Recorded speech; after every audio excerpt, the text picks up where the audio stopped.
Alam mo bang sa isang latang meatloaf lang ay makakagawa ka na ng pangnegosyong street food na pwede mong pagkakitaan? Yes, guys! Isang latang meatloaf lang ay pwede ka nang kumita. At kung wala ka ding maisip na uulamin, perfect itong meatloaf recipe natin para pagsalusaluhan ng inyong buong pamilya. Kaya tara, umpisahan na agad natin. Tulad nga po ng sabi ko kanina, ay gagamit tayo ng isang lata lang ng meatloaf. Kunin lang natin ang laman niyan at ilagay natin sa isang bowl.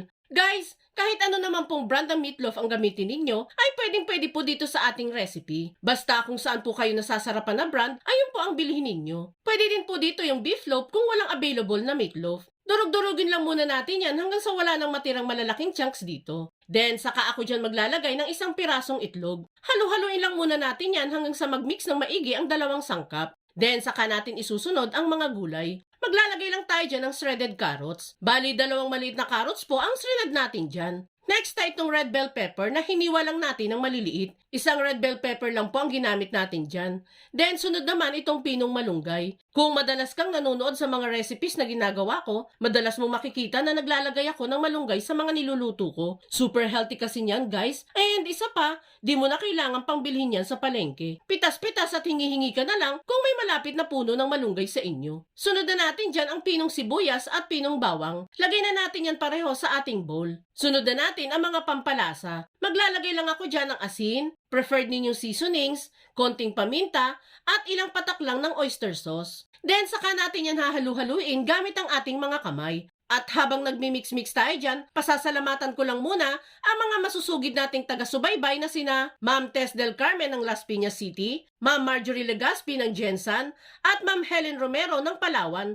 Salamat po sa walang sawang pagsubaybay mga madam ko. At once na mahalo-halo na nating maigi ang mga sangkap natin dito, ay eto na yung mixture natin. Amoy pa lang niyan, guys. Talaga namang matatakam ka na. Next naman gagawin natin dito is magbabalot na tayo sa ating molo wrapper. Meron lang tayong binili dyan na isang balot lang ng molo wrapper. Enough na po yan para sa ating ginawang mixture. Madali lang naman ang pagrarap nito sa molo wrapper. Bali, gumamit lang ako dyan ng sukatan ng mixture para pantay-pantay po ang amount ng mixture na mairarap natin. Binasa na din natin ang bawat gilid ng molo wrapper para mas dumikit ito mamaya. Then, saka ito i-wrap ng papyramid tulad ng ginagawa ko dito. Pero kung may ibang style naman po kayo ng pagrarap sa molo wrapper, yun po ang gawin ninyo. At kung nakaabot ka sa part ng video natin ito, it means na interesado ka sa meatloaf recipe na sinishare natin ngayon. At kung sakali pong magugustuhan mo ito, pwede po bang pusuan mo naman ang video natin at mag-iwan ka na din po ng comment na I love this meatloaf recipe. Maraming salamat po! Yan na nga, guys! Nakatapos na tayong mag-wrap sa molo wrapper. Next thing na gagawin natin syempre is lulutuin na natin ito. Bali lulutuin lang natin yan sa madaming mantika para po nakalubog ang mga lulutuin natin dito. Nakalagay na din po pala sa high heat ang apoy natin dyan, guys, para mas madali itong mag-brown. Once uminit na ang mantika, ay pwede nang ilagay dito ang mga na-wrap na meatloaf mixture. Lulutuin lang natin ito ng estimated 6 to 8 minutes dito sa mantika hanggang sa maging golden brown na ang mga ito. And once na maging golden brown na,